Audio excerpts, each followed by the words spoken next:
We're going to decode those common tests and turn that, confusing page of data into a super clear story about your health. All right, let's jump right in. You know the feeling, right? You get that email, you open up the file, and your eyes just glaze over. You see CBC, ALT, HDL, HbA1c. It's just this sea of acronyms and numbers. It can feel so overwhelming, like you need some kind of special decoder ring just to figure out what's going on. But here's the thing, it's not a secret code at all. It's actually a detailed, data-driven story about what's happening inside your body. And, in the next few minutes, we're going to learn the language of that story. I promise. By the end of this, you'll be able to look at that report with a whole new sense of confidence. So where do we start? Well, we're going to begin with the single most common set of tests you'll probably ever see. Think of it as like the foundational chapter of your health story, the complete blood count. A CBC is pretty much what it sounds like. It's a census, a head count of all the different cells that make up your blood. It gives your doctor this fantastic, broad overview of your general health, and it can be the very first clue to a whole range of conditions. So, what are we actually looking at here? Well, these are the main players. You've got your white blood cells. They're the soldiers of your immune system. Then there are your red blood cells, which are basically the oxygen delivery trucks for your entire body.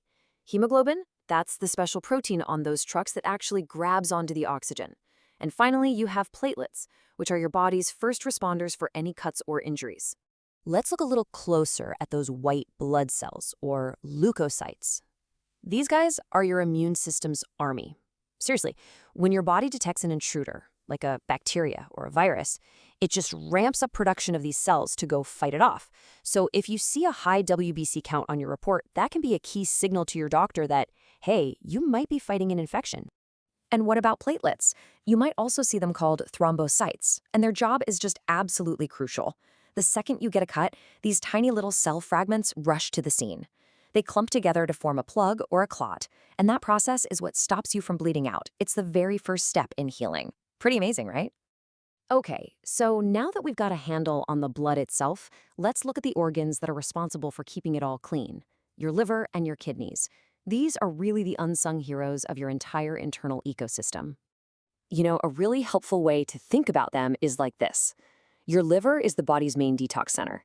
It processes everything, what you eat, drink, even breathe, and it neutralizes and removes all the harmful stuff.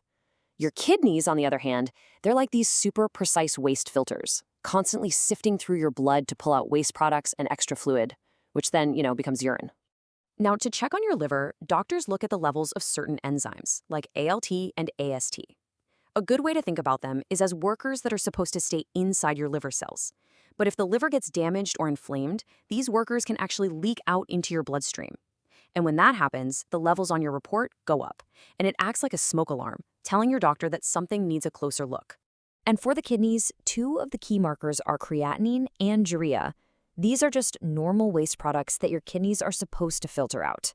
So if your levels of creatinine or urea are high, it's kind of like a traffic jam in your body's waste removal system. Things are backing up, which could suggest the kidney filters aren't clearing the road as well as they should be. All right, next up are two areas that get a ton of attention, and for very good reason. Your cardiovascular health, which we measure with lipids or cholesterol, and your blood sugar control. So when it comes to cholesterol, it's not all bad news. Not at all. You've got HDL, or high-density lipoprotein. Just think H for hero. This is the good stuff that helps remove the bad stuff from your arteries. Then you have LDL, low-density lipoprotein. And for this one, just think L for lousy. This is the type that, in high amounts, can build up and create blockages, which raises your risk for serious issues. Now let's talk about blood sugar. You might see a glucose reading on your report, but that's just a snapshot of your sugar level at that one exact moment. A much, much more powerful test is the HbA1c. This test isn't a snapshot, it's more like a movie. It measures your average blood sugar levels over the past 3 months, giving you a way more stable and accurate picture of how your body's handling sugar. And what's so great about the HbA1c test is that it gives you these really clear benchmarks.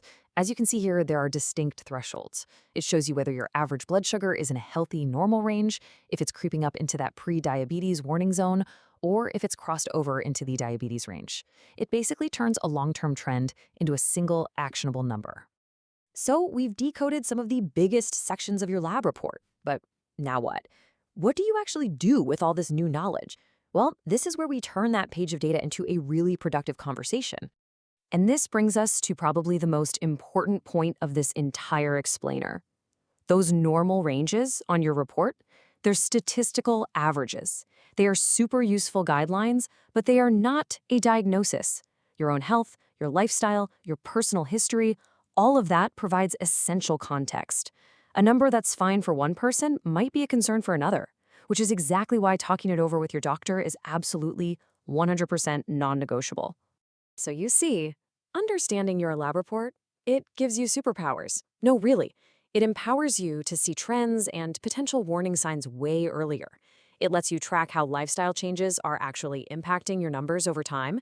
And most importantly, it means you can walk into your doctor's office and go beyond just, "So, is everything okay?" and start asking smart, specific questions about your own health data. So, I'll leave you with this to think about. Armed with this basic understanding, your blood count, your liver and kidney function, your cholesterol, what's one thing you're curious about now? What's one specific, informed question you're going to bring to your next appointment? Because that is the first step to becoming a true partner in your own healthcare.